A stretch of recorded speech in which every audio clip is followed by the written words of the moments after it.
John Stuart Reid, it's such an honor and a pleasure for us to have you here. Mira is my partner in these interviews. Good Hello. morning, Mira. And I should say good evening to you, John. Yeah, good evening to, well, it's not good evening where you are, is it? It's what is it, morning or Morning, yes. We're both in Southern California. this is one of the wonderful things though, isn't it, about Zoom, how it connects people regardless of time zones. And we just have to Exactly. remember that it's a different time zone, a different Yeah. part of the world. And I'm sure that everybody that will be joining us will be listening at different times as well. So good morning, good evening, good afternoon, good night, wherever you are, welcome. I'd like to introduce you. John Stuart Reid is an acoustic physics pioneer. You're a man on a mission to educate and inspire the world in the field of cymatics, the study of visible sound. His CymaScope invention has changed our perception of sound forever. Seeing sound allows us to understand the omnipresent aspect of our world and universe fuller and deeper. His cymatics research is helping to elevate this important new field in the scientific arena, including investigating the therapeutic powers of sound. Sorry, my computer is stuck. This is funny. Hold on a minute. Sorry for that. Okay. In the medical field, he studied an effects of music on human blood and using the CymaScope instrument to differentiate between the sounds emitted by cancer cells and healthy cells have far-reaching health implications. A new medical textbook funded by the European Union carries a chapter on sound therapy and music medicine, authored by John, an initiative designed to begin to build bridges between integrative medicine and mainstream medicine. And a free ebook version of the book can be obtained in the link that we will put in this below our video. So that's quite an achievement, or achievements. I know there are many achievements in many areas. So maybe we could start by asking, what inspired you on your 25-year journey to investigate the healing powers of sound and music?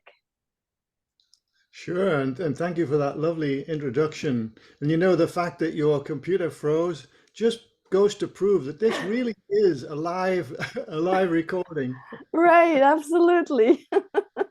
Yes. Anyway, so I actually, my career began as an acoustics engineer. Today I'm wearing an acoustic physics scientist hat, if you like. But you know, for almost 30 straight years, I was an acoustics engineer.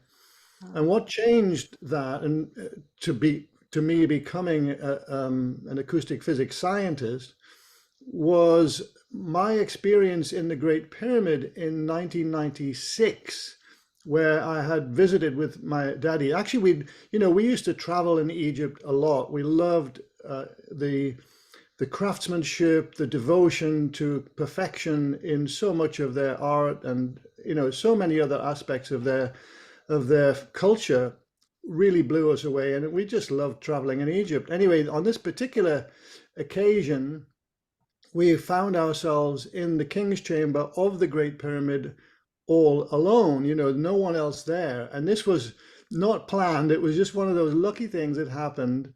We had been in the Great Pyramid prior to this, on other trips, but always with a gaggle of tourists making so much noise. And it's, if for those of you who are watching that have not been in the Great Pyramid or in the King's Chamber, let me explain that if you were to walk into one of the large cathedrals, either in the US or in Europe, it's respectful to be quiet, basically. You know, if you can imagine a gaggle of tourists in one of the great cathedrals making a lot of noise, it would be disrespectful. And that's really what happens very often in the Great Pyramid. People come in and making so much noise. But on this occasion, because we were there, you know, just the two of us, my daddy and I did something that I'd always wanted to do, which is to lie in the sarcophagus. So this sarcophagus is a monolithic block of rose granite from Aswan that's been hollowed out to make allegedly a coffer for the pharaoh Khufu. I say allegedly because, you know, many people don't believe that. And I'm one of them, by the way. Anyway, so nevertheless, you know, this sarcophagus, as it's called, 3.7 tons of rose granite, is highly resonant. You know, granite generally is a resonant stone, but in this case, Aswan granite is extremely resonant. Why? Because it contains about 20% of quartz crystal. So if you were to take the side of your fist and literally strike it as if you were striking a bell, say, it actually does sound like a bell, in this case, a very, very low pitched bell. And the sound that it makes is complex. It's not a pure sound at all. It's really beautiful, complex sound. And so, you know, as an acoustics engineer in those days, naturally I was, you know, thrilled to have the opportunity just to lie in this sarcophagus, as millions of other people have done, by the way, before me, and will do in the future. Anyway, I don't think the Antiquities Inspectorate, you know, encouraged that, but anyway, I did it. And what happened was really life-changing for me. What I was interested in was to learn approximately the prime resonant frequency of this granite box. And the way to do that is to, in this case, I sang a vocal, or made, let's say, a vocal glissando, so that, you know, just making an unstepped enunciation of a tone, basically. Some people just call it toning. Anyway, I did this, and what was happening for me, well, you can do this in your own bathroom at home, actually. You know, if you go in your bathroom, I mean, most bathrooms are tiled, right? And most bathrooms are quite small. So they do have quite significant resonant properties. And if you do this in your bathroom, close your eyes and make a vocal glissando really slowly. What will happen is at one particular pitch, you will hear a kind of, well, a boominess. One particular pitch will sound louder than any other. And the reason for this is that what's termed in physics the wavelength of the sound, even though it's really, these are not waves at all, they're actually bubbles, but nevertheless, that's another long story. When you make sound like that, the bubble that comes out of your mouth actually has a certain vibrational, what's called a wavelength. And when it fits exactly between the walls of your bathroom, that is the prime resonant frequency, let's say, of your bathroom, right? Well, I was doing the same thing in the sarcophagus in the pyramid. And what happened for me was really extraordinary, because at one particular vocal pitch, it felt like every cell in my body was tingling. It really was just like a kind of tingling sensation. And goosebumps broke out all over my flesh. And I felt this kind of a wave of energy rushing up and down my spine. And I was just amazed by this effect. And so then just for a minute or two, because I could hear the antiquities guy, you know, coming up the grand gallery, and I knew that our time was limited.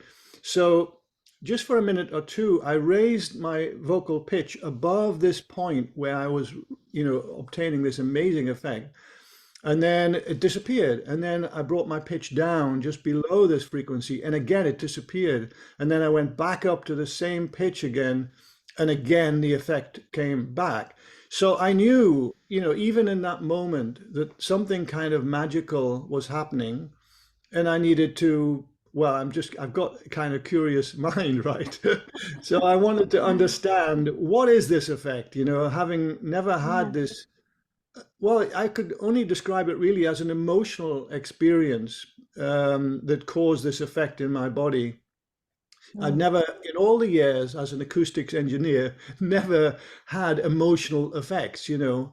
Yeah. Anyway, so that was really a life-changing moment for me because that set me on this track that I'm still on today. And so what happened then was, you know, when we got back outside the pyramid and eventually got back to the hotel, I had a nice conversation with my daddy sitting in the bar, you know, and decided that we must come back, or at least I must come back to the pyramid, but this time with acoustics instrumentation to discover, you know, what's going on here. Why did I experience that amazing effect? So Yeah. to cut a long story short, because I know we don't have a lot of time, I No, did take go your back the time. same year in '96. I gained permission. I took a lot of instrumentation, acoustics instrumentation into the pyramid. And I carried out what would, you know, be classified by any acoustics engineer as fairly standard tests, and they were all very successful. But the one test that I could not carry out that year because of limited time, you know, I'd been allotted a specific number of hours. I wanted to carry out a cymatics experiment with this sarcophagus. And the reason was, you know, the sarcophagus, as I mentioned, it's highly resonant. It's got lots of very strange aspects to it. And I wanted to study it from the point of view of cymatics. So those of you who are watching who don't know what cymatics is, and by the way, it's spelled C-Y-M-A, you know, cymatics, then I should give a simple explanation, which is that whenever sound is present, which by the way is all of the time, right? You know, in Yes. this world, it's impossible not to have sound of some kind, really, unless you go into a laboratory and into an anechoic chamber or something, you know. But generally, there's always sound around us all of the time.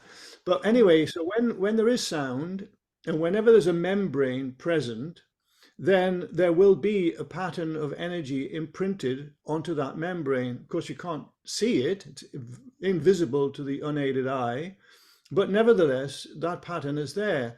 And so, you know, how do we define membrane? Well, anything that's got any kind of flexibility at all.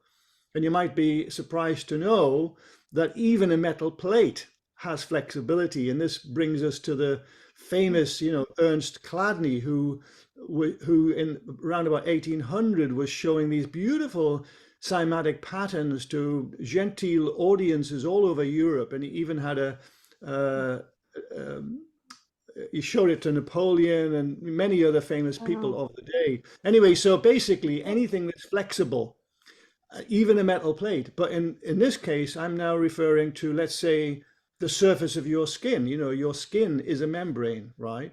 Right. Every, every cell in your body has a membrane. And so when we are immersed in sound or music, then the whole surface of our body is receiving beautiful patterns all of the time. And so every cell in our body where we have a membrane and we have sound, we have to have a cymatic pattern. Now, Mhm. it's a little bit like, if I can give you the analogy of a fingerprint or a thumbprint on glass.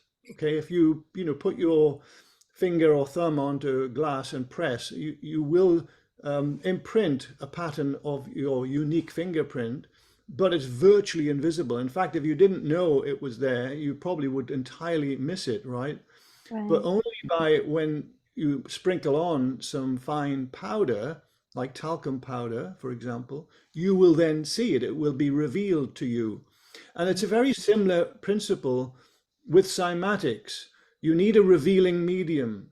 Now, in the case of like a plastic membrane, for example, or a rubber membrane like latex, the Yeah. revealing medium used to be simply sand or fine salt, for example. You sprinkle fine salt on or you sprinkle sand on, and if you make sound, the membrane will show a pattern and it will be revealed to you in the sand or in, you know, whatever particulate matter you sprinkle on to the membrane. In this case, in my case, in the king's chamber, you know, I stretched a membrane across the open top of the sarcophagus. This was the plan to make visible the resonances in the sarcophagus so that I could study them. But what happened was, this was a really enormous gift for me, and I think actually also for humanity, is that I injured my back actually quite badly about 3 weeks before going out to Egypt in '97 to carry out this cymatics experiment, right? And I was in a lot of pain. I mean, oh my goodness, if you've ever had really a bad back injury, you know how painful it can be. I went to a physiotherapist a couple of times. I took a lot of, analgesics to try to help this, just to manage the pain basically, and nothing seemed to touch this pain. And at one point, I thought I would even perhaps have to cancel this whole mission to Egypt. Yeah. But in fact, I had paid quite a lot of money to do this work, this research. So in the end, to cut a long story short again, I just basically gritted my teeth, took probably way too many painkillers, and in the end, I somehow managed to get myself into the pyramid. Other people carried the equipment. I didn't touch it. I couldn't. I carried my camera. That was about the only thing I could carry. Anyway, so the antiquities inspector was with me in the king's chamber. He helped me to set it up. He could see the pain that I was in. And so we set up the experiment. And so now, instead of me lying in the sarcophagus, we put a small speaker there. And the speaker was attached to an electronic oscillator. So this makes a pure tone, just like me, lying in the sarcophagus for all the world. But now it's a pure tone created electronically. And it means just by turning a control, I can adjust the frequency of the sound, right? And so having set up this whole experiment, sprinkled sand on the membrane, which, by the way, we had collected outside the pyramid because they've got any amount of sand in Egypt, as you know.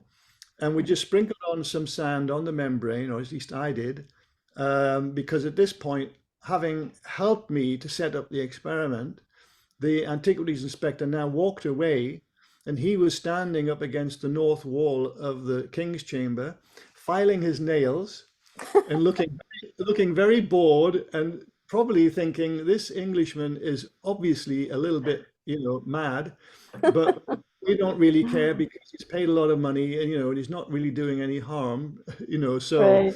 let him do what he's doing, Anyway, this was the kind of bored look that he had in his face. But then what happened was something really extraordinary, which was the very first very low frequency tone that I injected into the speaker started to cause the sand to bounce. You could see it starting to bounce. And so then I increased the level of the sound a little bit more, the volume, in other words. And then suddenly this beautiful ancient Egyptian hieroglyph appeared right in the middle of the membrane. And it wasn't static, it was actually snaking. And this hieroglyph was the backbone of the god Osiris. It's called the Djed pillar, D-J-E-D. And it is a very famous, extremely famous hieroglyph. And at this point, of course, the chamber was filled with this low frequency drone, and then seeing this hieroglyph suddenly appear, I took an intake of breath, and then the antiquities inspector, whether he'd heard my breath or what, I don't know, but he then rushed across to look at what I was seeing and he was now seeing. And he said, "How you do that? How you do that?" It's like, 'cause he recognized the same as I did, that this was an ancient Egyptian hieroglyph. How could that be? This was really extraordinary. And anyway, so now he wanted to help. How can I help you? What can I do? So then we became a team. And he would be scraping off the sand so that we could then sprinkle on fresh sand and then start again with a new frequency. And almost every time we changed the frequency, a new hieroglyph would appear in the sand. Wow. Change the frequency again, another hieroglyph appeared, and so on. Some of the frequencies did not create hieroglyphs. They created very strange kind of, I don't know, otherworldly is the only word I can think to describe them, very strange patterns. But then every now and again, another hieroglyph, another hieroglyph. And I was taking photos, of course, and, hoping that they would be developed okay, because this was a film camera that I was using in those days, because it was very early in the days of digital photography, in 97. Anyway, but of course the photos did all eventually come out. But what happened was about 20 minutes into this experiment, I suddenly realized that there was no pain in my lower back, Ah, just completely vanished, right? wow, And, amazing. and it is amazing because in that moment, I thought, I know what this is.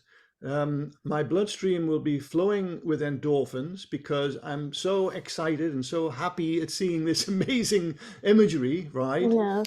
And endorphins, as you probably know, they have a wonderful way of mediating pain in the body. And natural opioids, they literally mediate the pain. But of course, then when the excitement is over, this is quite typical that the pain then will then come back. But in this case, the pain never did come back. In fact, I felt so strong after the end of this experiment session that I was able to help carry the equipment out. There was no pain. And I kept thinking all the time, when I get back to the hotel, the pain's going to come back. It has to come back. But the pain never came back, right? So, Mhm. so two things came out of this. The first one, obviously, I needed to understand what had happened biologically to my body to completely banish this pain that I'd had for 3 weeks, right? When no amount of analgesics could fix it. Physiotherapists hadn't been able to fix it, but 20 minutes of sound, no pain, right? And then the other aspect to it was, of course, that the cymatics experiment had been so phenomenally successful that what it said to me was that this potentially is a new tool for science, to make any sound visible, knowing that every aspect of our world is based on sound, right? So if you can make something visible, you can obviously understand it at a far deeper level, a far better level than you can with your other senses. And so that's been the path that I've been on, inspired by that 97 experiment ever since, So here we are. Actually, it's 26 years later, and I'm Wow. still I'm still discovering more about cymatics, and I'm still discovering more about the power of sound and music to affect healing naturally without drugs. So it's a wonderful future also that lies ahead in both of those areas. The cymoscope instrument, which, by the way, you see the beautiful instrument behind you here, which Yeah. was what that's the instrument that was developed from that original experiment. It had its genesis in the Great Pyramid. And by the way, we are actually going back to the Great Pyramid this year, and we're Oh, going to be taking a cymoscope, not this cymoscope, but a new portable cymoscope that I'm developing right now. And that's going to be taken back to where it was kind of born, that day in 97. So that's going to be wow. really, really exciting. So Very going exciting. back, Long-winded. this is really riveting. You're such a storyteller. You totally Yeah. threw us into everything.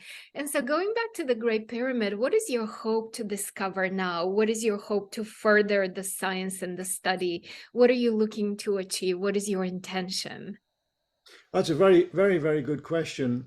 The answer is, that there's a lot that I've now learned since those early experiments that I conducted in 96, and then, the amazing cymatics experiment in 97.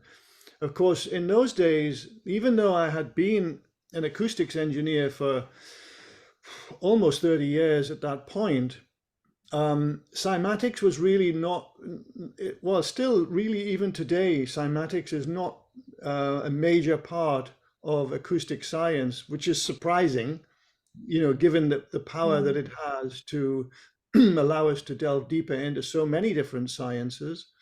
But Mm. still, even today, it's not. And however, what I have learned, in the last quarter of a century, it is so much about cymatics that has the power to help so many to open up so many different sciences in ways that normal instrumentation or conventional instrumentation, let's say, is not able to do. So now, armed with the knowledge that I've gained in this last 25 or so years, I have a whole new series of experiments that in mind that we will be able to carry out in the Great Pyramid. Not all of them in this particular mission this year, but certainly in future years, we'll be able to go back and carry out far more, because, one of the aspects to this King's Chamber experience that I had in terms of the healing aspect is my belief that the ancient Egyptians had contrived this. They literally designed it, let's say, in this way. For example, granite from Aswan, well, they had to go to a lot of trouble to bring that granite, well, first to quarry it in Aswan, and then to bring it up the Nile, and then to move it into position, well, to fashion it so perfectly and then move it into position. This is a lot of trouble to go to. And yet, right on their doorstep, they had limestone quarries that they could, easily, well, relatively easily quarry huge blocks of limestone, which they did for other purposes. And yet here they chose granite. Why? Well, of course, it turns out that the reason is because it has very special acoustic qualities. So, this is pointing to new experiments that I have planned, some of which we will carry out this year, to learn more about this amazing technology that the ancient Egyptians had, and that we are only just now kind of rediscovering. So it's going to be a really exciting time this October when we go, and we're going to be taking a filmmaker with us, CP Raz, who is the wonderful lady, the One Field. Yeah. And those of you who are watching have never seen this documentary, I highly recommend it. And the number one, by the way, it's not ONE, but number one, the numeral one, the One Field. If you look that up, it's an amazing documentary. Anyway, CP Raz will be with us, and she'll be, shooting film in the Great Pyramid and other sites that we're going to be going to. So it's going to be pretty special time this October. Yeah, and bringing up CP, I know that you've done experiments with blood cells, correct? Yes, I have. Yeah, maybe you could tell us more about that. That's so fascinating. Sure, I'd be very happy to. Well, this idea that I had of working with human blood really came from reading about Pythagoras of Samos, who lived, around about 500 BCE. And Pythagoras, he didn't leave any of his own written work, but many of his biographers, many of his Pythagoreans, who had actually studied under him, wrote and passed on, what he was referring to. And one of his statements, one of his quotes attributed to him is that music can be used in place of medicine. It's an innocuous enough statement, right? But I realized, having read that, and then having read thousands of scientific papers, studies, that no one had really tried to prove that statement, that hypothesis, let's call it, that music can be used in place of medicine. Mm-hmm. Yes, we know, since the 1950s, music therapy has been a clinical discipline. And we know, from many, many published studies on music therapy that it can help people from a psychological viewpoint. That's generally the viewpoint that's held by music therapists. It's a kind of psychotherapy, you could say, in a way. However, it's not really focused on the physiological not typically anyway, on the physiological effects of the music direct on the patient. Okay. What I was interested in is, how does music literally affect the physiology, the cells, let's say, of a living person? And so one of the ways that occurred to me a few years ago was to use human blood, because it's readily available. You know, I can order it from a blood bank. And so that was the initial premise, that we could test music with blood and see whether it had any kind of beneficial effects on the blood, because the blood is still live. You know, when you receive it from a blood bank, there are still trillions of living blood cells, red blood cells and white blood cells in that blood. You know, it doesn't die just because it's been taken out of the body, right? It stays.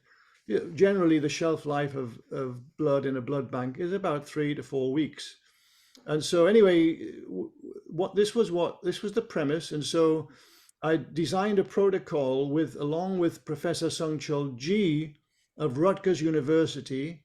He came here to the lab, and we worked for a few days to design this protocol. And the protocol, in essence, was very simple. You take a test tube of human blood and decant it into 2 smaller test tubes.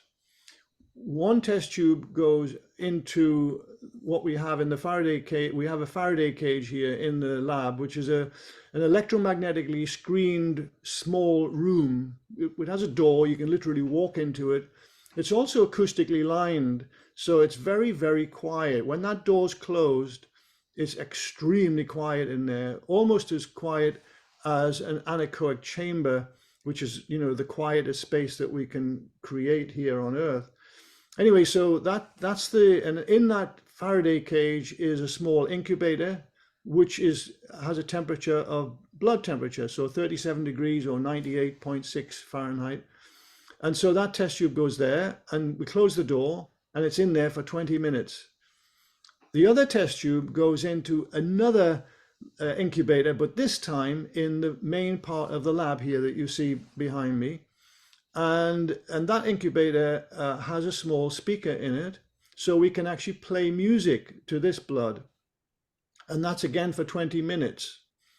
And this was the period of time, by the way, that was decided by Professor G, who is a very, very experienced biologist. So the results were, even on the first experiments, were just absolutely extraordinary.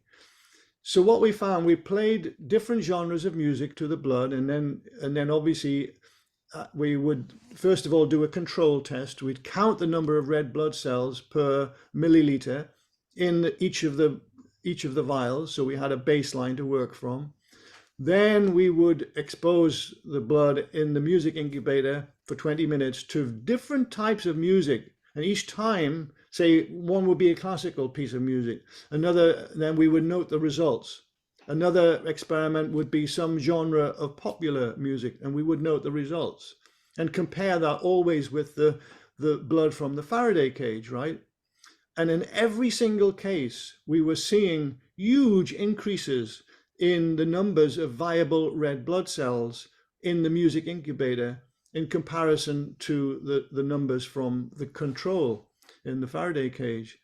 And we really puzzled on this. I mean, it was wonderful, you know, great result, but why? Why should there be this result? You know, it was definitely proving Pythagoras's theorem in a sense, you know, theory or hypothesis.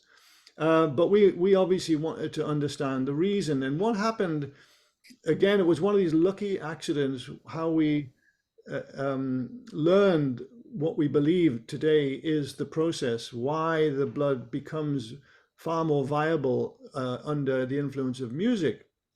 What happened was, we were thinking about, well, what frequencies of sound within the music would be important? And so we thought, well, maybe the problem is that this little speaker is very limited on its low frequency response, right? And maybe if we had a speaker that had a far larger range of low frequencies, we might get even better results. So then what we did was to put some of the blood into the Faraday, into the simoscope instrument here that you see.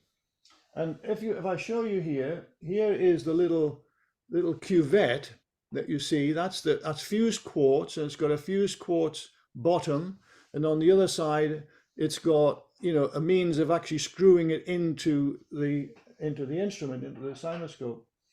So we put some blood in there because the instrument can go way down to 3 hertz. This is its low frequency end of response, 3 hertz. So we put blood in there and we tested the blood at a very low frequency.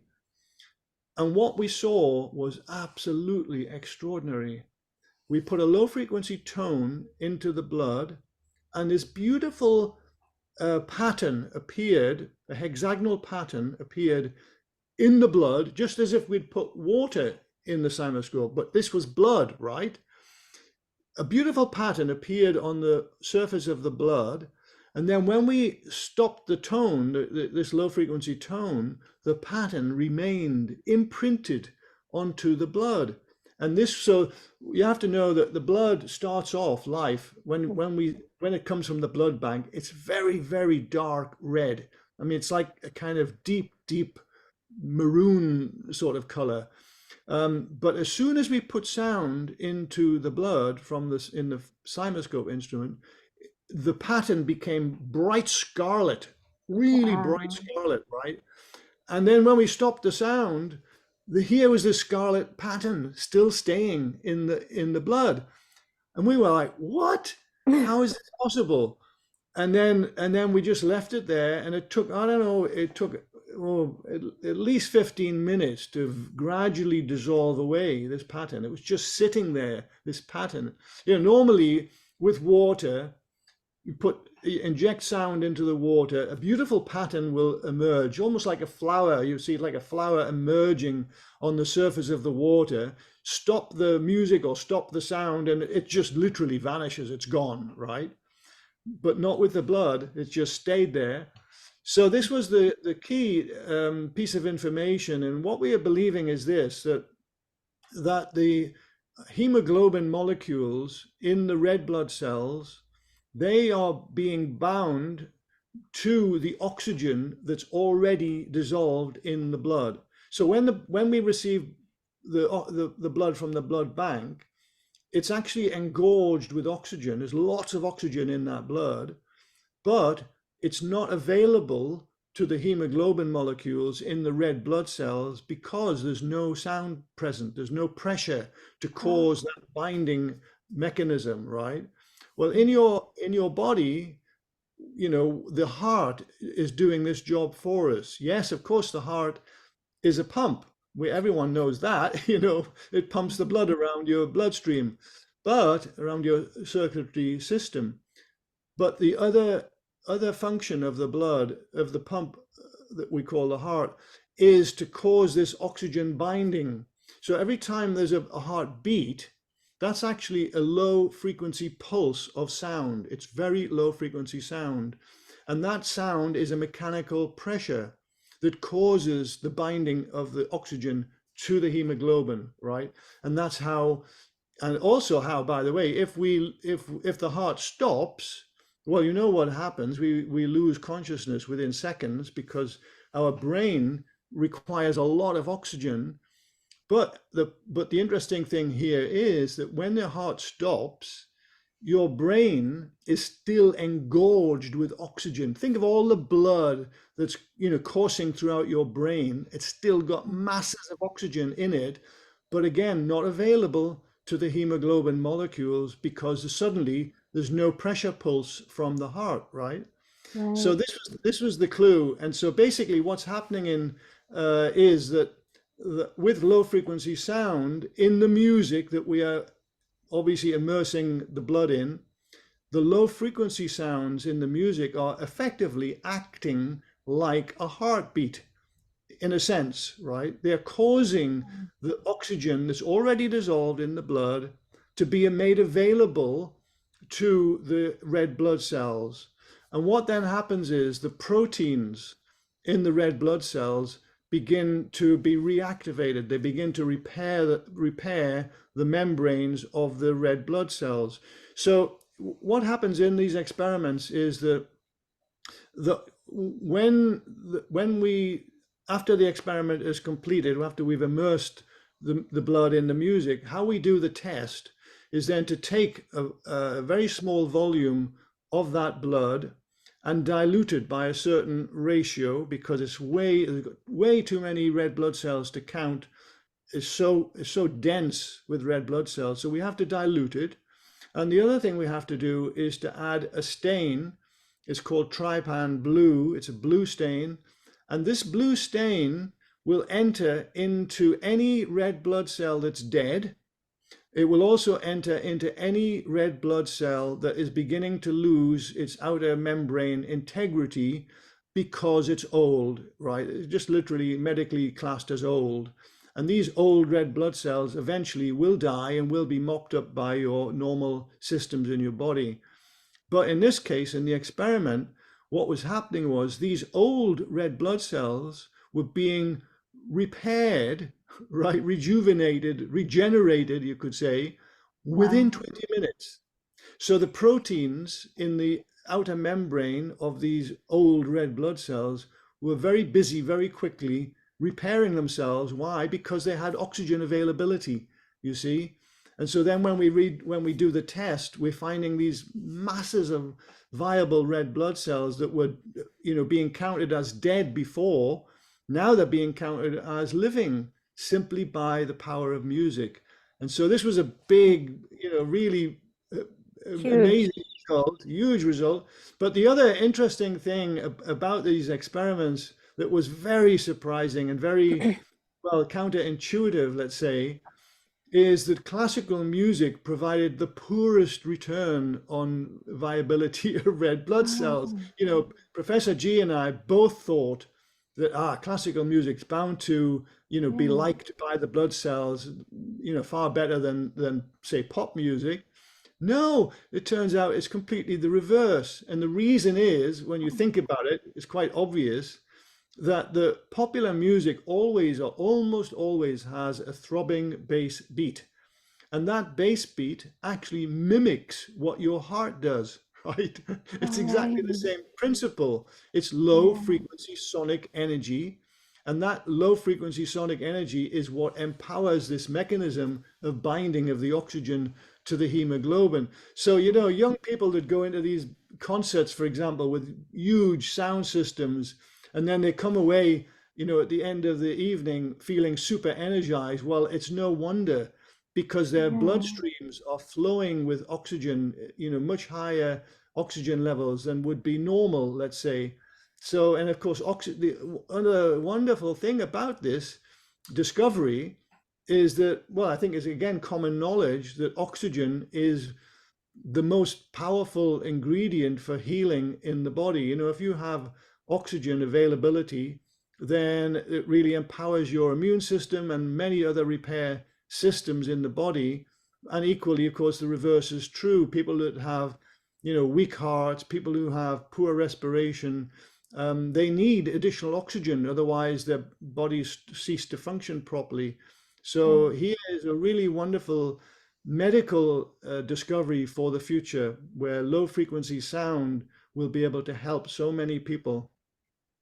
Yeah, I wish all the hospitals would have it as a rule that they need to play that all day long, or doctors' offices. Somehow it has to be out there, this information. It's so important. Medical school should be teaching that, I agree. And there are some good signs, because not necessarily in relation to what I've just been referring to, because it has hardly been published yet. We are going to be publishing many papers in the coming years, but there are other good signs in mainstream medicine. One of them is the new clinical term, music medicine. So we were talking earlier about music therapy. In music therapy, there has to be a music therapist, a person who's been clinically trained and works with the individual patients. But quite obviously, there's never ever going to be enough music therapists to go around, right? I mean, there are very few of them. But this new clinical term, music medicine, where there are studies going on in many hospitals around the world where they're showing that music has physiological benefits for patients, even though there's no therapist involved. There's no talk therapy. It's just literally the power of the music to affect physiological change in the body of the patient. And so these studies are going on, and now, this new term is being used quite freely in, a new clinical term, music medicine. And then another wonderful positive sign is the use of light therapy in, for example, dermatology departments. Light therapy is now being used to, instead of a patient going into a dermatology department and being given a pill of some kind, no, this is light. These are frequencies of light. This is natural in a sense, so there are some positive signs, but I agree with you, that in the future we do need these various discoveries that I'm making and other people are making to become part of mainstream medicine, because they're very powerful. Yeah. And I know that we've been talking for a while, but I also wanted to ask you about a couple more very important things in medicine, which is the vagus nerve and nitric oxide. Maybe you could just have a little bit of an introduction to the people about that, because I know it's fascinating. I was just through your course, so I know there's a lot to know. All right, yeah, you're an expert now then, for sure. I'd be very happy to. Well, first of all, the vagus nerve is becoming I know it's very popular. It's almost a buzzword these days. But just to, for those of your viewers who are not familiar with this buzzword, the vagus nerve, it's the longest nerve in the body.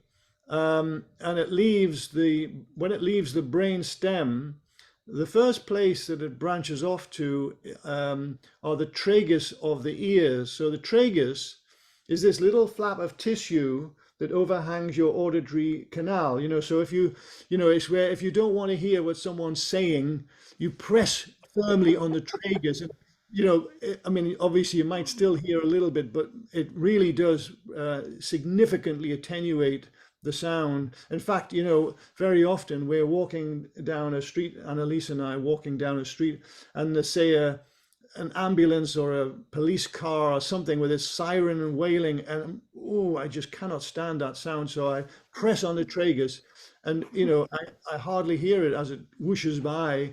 Anyway, so this tragus, why it's so important, is because it's an easy way to access the vagus nerve, to be able to stimulate the vagus nerve.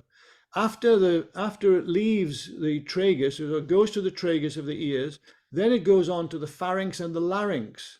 And this is important as well, because, the larynx, for example, means that if we make sound, as I'm making now, speaking, I'm actually stimulating my vagus nerve very well. And so, speech has been shown to be a good way. It's not optimal, but it's certainly one of the ways that we can stimulate our vagus nerve. So let's talk about, first of all, some of the benefits of vagus nerve stimulation.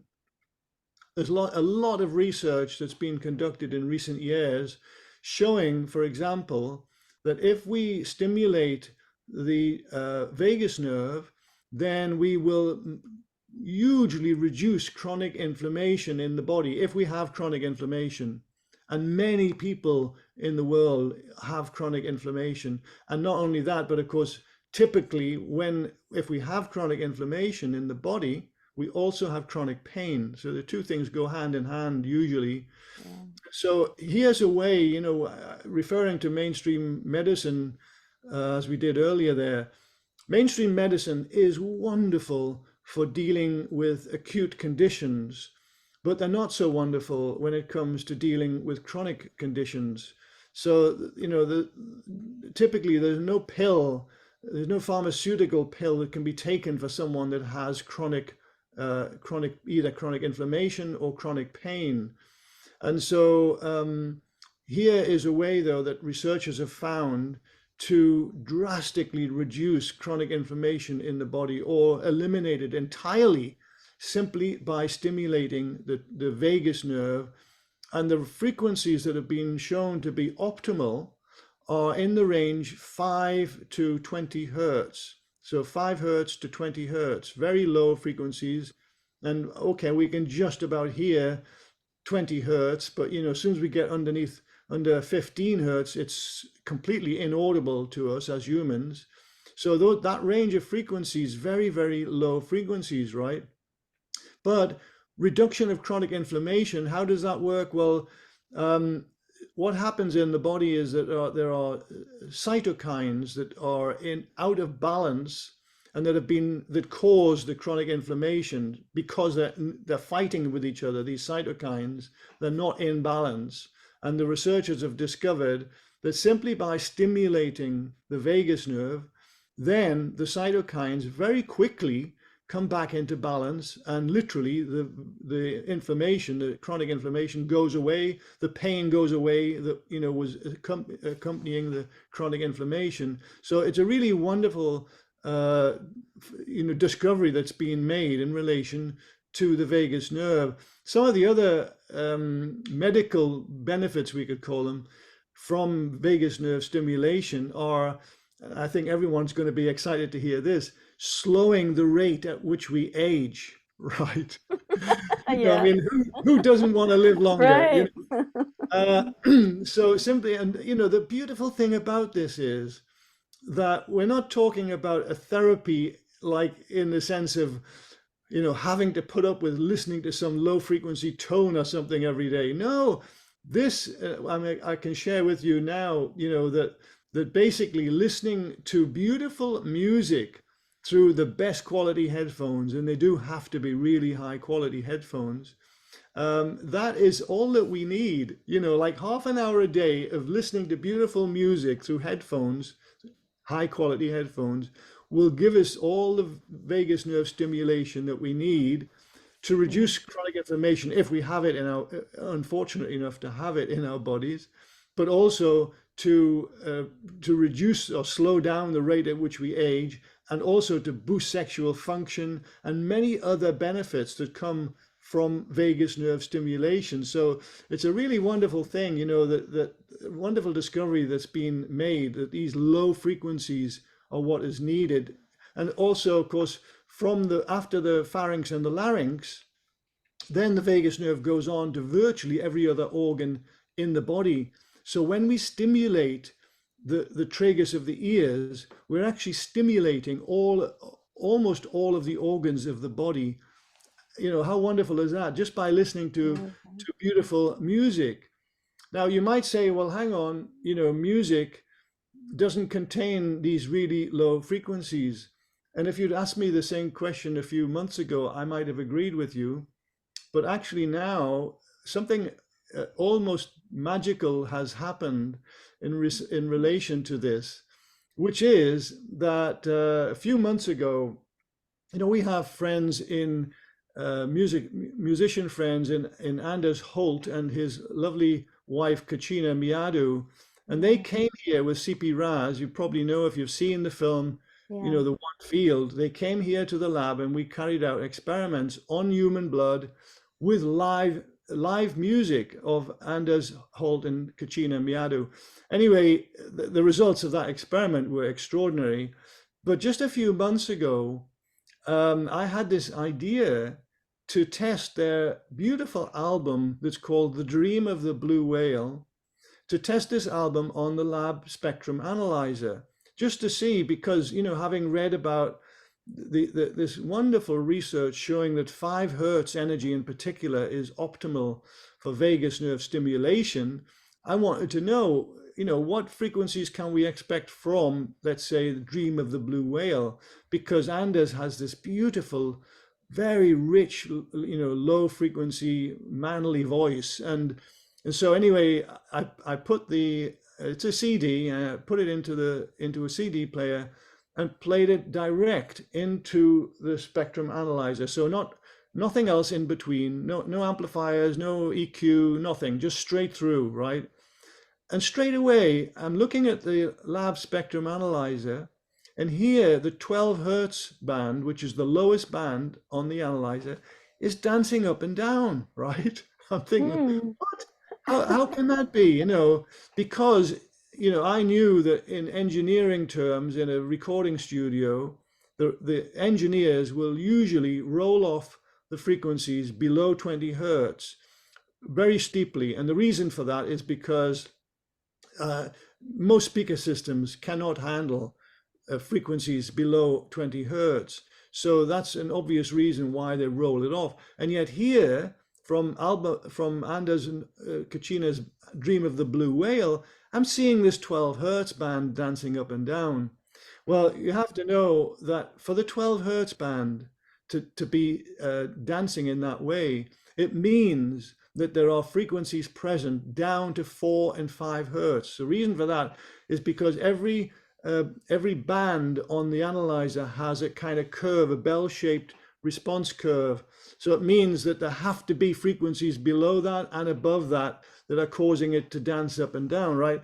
So I'm thinking, wow, so frequencies as low as 5 hertz, 4 or 5 hertz must be present, right? How can this be? Well, it turns out that this is another discovery, and again, just a happy accident. And the discovery concerns mixing of frequencies. So these 4 and 5 hertz frequencies that are so wonderful for vagus nerve stimulation are not on the CD. That's what has to be understood here. They're not on the CD. They're being created in real time by the mixing of frequencies. So let's say Anders making some really beautiful deep, voice sounds, and at the same moment Kachina is playing her beautiful keyboards, and now we've got a mixing of frequencies between the keyboards and the vocals, creating new frequencies, some lower, some higher, right? Wow. So then I'm thinking, oh my goodness, this is amazing. So then I went to test quite a lot of other albums that we have in our collection, and I'm finding that not every album has this effect, but many albums do, right? So in the future, it's going to be possible for me to create long lists of albums that people can choose from that have this effect. And then the next aspect to it, of course, is that anyone wishing to stimulate their vagus nerve in this musical way need not only to know which albums, but they also need high quality headphones, because only high quality headphones can reach down to 5 hertz. So, and the headphones that I typically recommend are Beyer Dynamic, Beyer Dynamic Pro. So Beyer Dynamic Pro DT770. Those headphones, I think it's 5 hertz to 35,000 at the top end, and they're not expensive. Well, in relative terms, that they're not really. There are headphones out there costing thousands of dollars. These are just like, I don't know, 100, 150 or something like that. So not hugely expensive, and yet all of these benefits, come from headphone listening to beautiful music.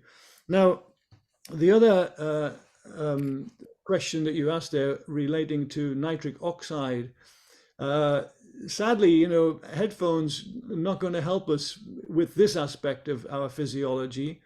Why? Because we need, in this case, to excite our paranasal sinus cavities and our lungs, because in our paranasal sinus cavities and in our lungs is where nitric oxide is primarily created in the body.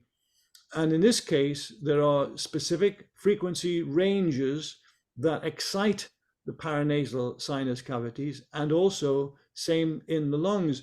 Now, before I share this, I should say that as with the vagus nerve, we can stimulate the vagus nerve by singing, by humming or singing. And the same thing is actually true of nitric oxide. If we make a humming sound, you literally close your lips and you hum, you know that it not only tingles your lips, you can feel the tingling in your lips, right? If you put your little finger on the side of your nose and you hum, you can feel your nose vibrating. And the reason for that is because the primary frequency in your hum is always going to be relatively low pitched, but it has a whole range of harmonics. So the vocal apparatus that we have, the larynx, the vocal folds, are not only vibrating at the primary note, whatever it is we choose to sing at, to hum at, but also at a whole range of harmonics that are multiples of that frequency, that whatever it is. So it's these higher harmonics that are resonant with the paranasal sinus cavities. So like frequencies between, say, 1000 hertz and 2000 hertz are optimal for paranasal sinus cavity excitation, that then creates copious amounts of nitric oxide in our bodies. In the same way, we can create lots of nitric oxide by stimulating the lungs, but in this case, much lower frequencies are involved, like say 100 to 150 hertz range. And of course, the exact frequency, we don't need to know it. This range of frequencies depends upon whether we're male or female, the physical size of our bodies, the physical size of our skulls. This all affects the size of the cavities, and it's that size of the cavity which determines the resonant properties that we need for optimal excitation. So there's always going to be a range of frequencies involved, depending on the size of the person and so on. But we don't need to know it, because all we need to do is to immerse ourselves again in beautiful music, say. And what happens is, when there's a big array, a big range of frequencies in that music, then the paranasal sinus cavities will automatically select the frequencies at which they are naturally resonant. So this is a principle called Helmholtz resonance. Whenever you have an enclosed volume of gas, say, it will always have a natural resonant frequency. Same is true of your lungs, obviously much larger area, but the same principles apply. A natural resonant frequency is always going to be present. They will be stimulated at the natural frequency. So when we're immersed in beautiful music, our lungs will be resonating at these lower frequencies, our paranasal sinus cavities at these higher frequencies, and then our bloodstream will be flooded with nitric oxide. And then so many healing benefits come from nitric oxide. The main one is vasodilation. In fact, you probably know that nitric oxide is basically Viagra. That's what it is. It's essentially causing vasodilation, causing the blood vessels to dilate. And so when we're immersed in music, literally it lowers our blood pressure, because all our blood vessels start to relax under the influence of the nitric oxide. And then, associated with that, about what we were talking about earlier about oxygen, and it's a key ingredient in healing. So if we have more oxygen in our bloodstream, because the blood vessels have been dilated, then more healing can happen. You see, it also powers the immune system. So just by having more nitric oxide in our bodies, then many benefits will come from that. So it's an amazing way to stimulate the body. Now, obviously, here we're talking about two different mechanisms: one via headphones, one via speaker system, right? And so the ideal situation is clearly to have both simultaneously. We're receiving this music through the headphones, which is stimulating the vagus nerve, and then we're receiving the whole body immersion in music, which is having the effect not only of nitric oxide, but there are many other healing mechanisms that some of which I've discovered, some of which other researchers have discovered, that come from whole body immersion in music. One of which is pain mediation, which we could also talk about if there's time. But so we really need both, ideally, to gain all of the benefits. You Yeah. read my mind there, because I was wondering, how can we replicate the experience you had in the King's Chamber to work with pain using sound, and then you naturally started going there. I would love to hear your thoughts on it. I'd be very happy to. And of course, this was the that was the inspiration for this long journey that I've been on and still on today. And so it turns out that there were various mechanisms at work in relation to, what happened that day in the King's Chamber. One we've already talked about, which are endorphins. This happens in our bodies which is a masking effect, right? We talked about it earlier. So it's not long-term healing, but it's a wonderful way of temporary relief, let's call it. We'll come on to the longer term relief in a moment.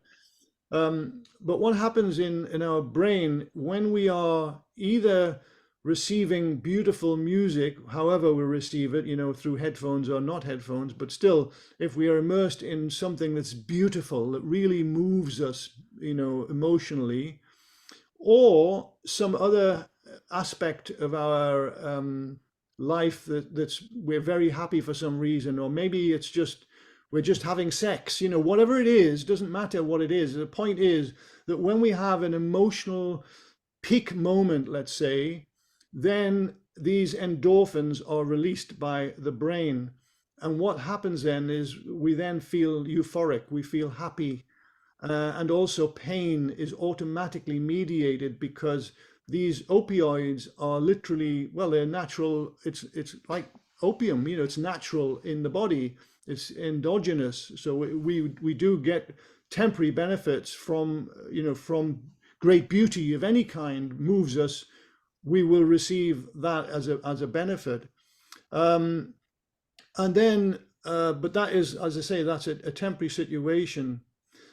Going back to the great pain that I had been experiencing before going out to Egypt, what I now believe is the following, that most of the healing in the 3 weeks leading up to me going out to Egypt had already happened naturally in my body. I say most of it, probably not all of it, but more than likely most of it. And this happens in our bodies. It's so wonderful how our bodies that we just take for granted, but all of these wonderful healing mechanisms are going on all of the time in our bodies to support us. I believe that most of the healing had already happened, but what was happening in my lower spine was that I was in what's called a splinting cycle. Now, some of you may know this term, splinting. Well, you know what a splint is. If you have a broken bone, you put a splint on it. Splinting cycle is essentially the same sort of thing, excepting that the body does it in a very clever way. If you have an injury to a particular area of your body, in this case, my lower spine, all of the muscles in my spina erector muscles area were in a very severe cramp. It's like a cramp. It's a similar sort of thing. And you know that when you have a cramp, it's extremely painful. I mean, really painful. And the reason for that extreme pain is because when muscles go into a cramp, they literally squeeze out all of the blood. So the muscles go into a hypoxic situation. There's no oxygen to feed them. And so basically they cramp. And then as they cramp harder, that squeezes out even more oxygen. And so then they cramp even harder. And so it's a vicious circle, basically. And it's a cycle of pain that we're in. And this was what was happening in my lower spine. And this is the body's innate mechanism to support the area until it heals. This is a natural mechanism. Unfortunately, for the person experiencing this, it's excruciatingly painful. It's even far more painful than the original injury, right? Way more painful than the original injury. And there's nothing much, ordinarily that a doctor would be able, a medical doctor would be able to do for you. They might give you painkillers, again, and say, go home and rest or whatever. Back problems are, notoriously difficult to deal with. In this case, I mentioned the physiotherapist visits, they gave me massage and so on. But actually, that's not a good thing to be doing now that I know the truth of this situation, at least what I believe to be the truth of it, because the body needs that splint in order to protect the area until it heals properly. What happened for me when I went into the King's Chamber and I began to make low frequency sound, this is going back to what I was talking about earlier with the blood experiments. The low frequencies in the sound actually caused in my bloodstream far more oxygen to be available to the muscles in my lower back. Now, my body obviously had innate intelligence. It would not have released that spasm, that splint, if you like, unless it knew that it was time to let it go. So it must have been fairly near to the point of naturally letting that splint go anyway. I'm guessing this, but this is my assumptions after all of these years, that the body was already fairly close to this point of saying, okay, we've had enough healing now. We can let this spasm go, and the guy can go back to his normal life. But what happened for me in the King's Chamber was that the low frequency sound, which of course is throbbing throughout the whole chamber, it's not a little sound. This is a big sound, and it's low frequency, and it's going right through my body, and through the antiquities inspector's body as well, by the way. And then that low frequency is causing all of this oxygen in my bloodstream to be bound to the hemoglobin, massively feeding the muscles, all over my body, but obviously in this case, relating to the lower spina erector muscles, and letting them just go, oh, suddenly they're released, they're relaxing, okay? And of course, at the same time, I had the endorphin effect, right? My bloodstream completely flooded with endorphins as a result of seeing these hieroglyphs. So that was a high, you could say a euphoric high as well. But that it can't have been the endorphin effect, in the longer term, because when I got back to the hotel, still no pain, right? And back on the airplane, no pain, never came back, actually. So this is the assumption that I'm making. And again, it has important implications for medical science, doesn't it? Because here we know now that simply by immersing the body in low frequency sound, we can actually stimulate all of this oxygen binding. And, it may not be needed in a particular situation in a hospital environment from a point of view of pain management. It might be simply because the patient has poor respiration, a poor heart, a weak heart or whatever. Still, it's a way of gaining far more oxygen in the body simply by giving the body low frequency sound energy. So that's what I believe. So it's a kind of pain cycle, you could say, that is broken or was broken that day by the low frequency sound. Fascinating. Fascinating. I know I'll be definitely getting the headphones and experimenting with low frequency sound. I look forward to you putting out one day that list of albums. And I know that I will be also definitely getting that album you spoke of and listening to it. Thank you for that. Dream of the Blue Whale. If you go on to Anders, Anders, and then a dash or a hyphen, and then Holt is HOLTE, Anders-Holt.com, and you'll find that album and many of their other beautiful albums. On the same album, by the way, there's a beautiful piece of music called Pleiadian Prayer, and that also has all of these wonderful low frequencies in it. So just even on that one album, wonderful music and wonderful frequencies for healing. Thank you for all of this. It was absolutely fascinating to learn from you and to hear your own personal experiences and stories. Thank you for sharing. It's been a great pleasure, and let's do it again sometime because Yes, I mean, there's subjects that we could talk about. yeah, you have so much knowledge that 1 hour or so is not even scratching the surface. So I'm looking forward to having you on again and getting deeper into all of the things and whatever you're bringing forth. And when you go to Egypt, are you just going to go with the CP and you're not going to have like a people can join the trip or?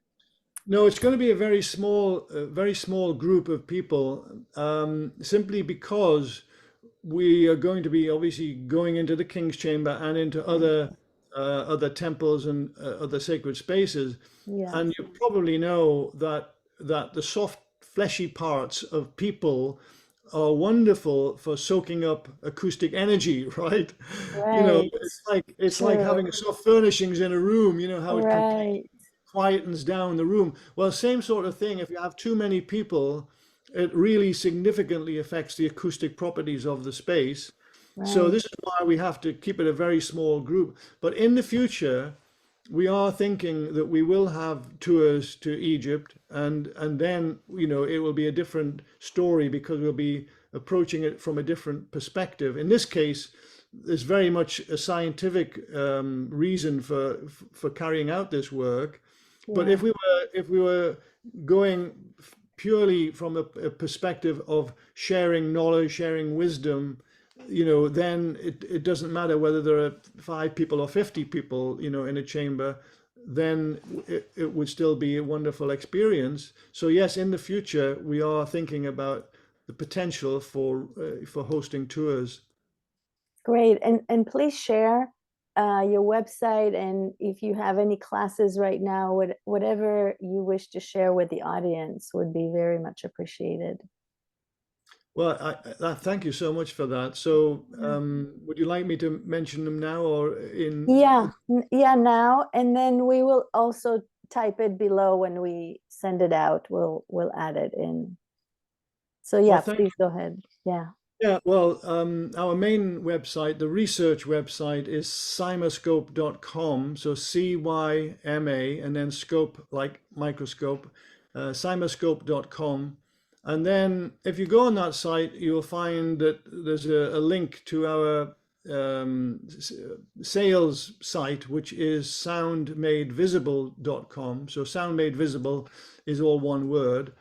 And the sales site is we keep it only because it's a way of raising funding for the research. Basically, that's the only reason that we have it. And so the CymaScope instrument is on that. For example, this beautiful instrument here, you'll see that in the Sound Made Visible shop.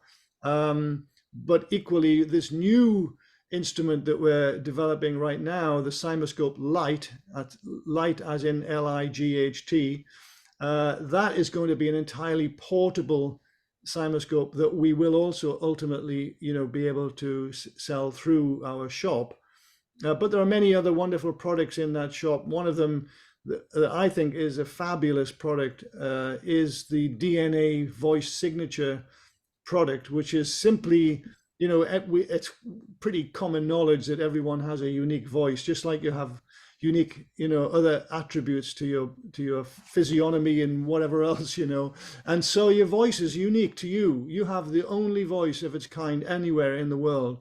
And when that's made visible with the CymaScope instrument and then colorized to your choice, well, it's a thing of great beauty to hang on the wall, actually, and a good talking point. And we've made many voices visible, even for people that have passed over, a loved one that's passed, and we can make that voice visible. We've even made the first cry of a baby visible.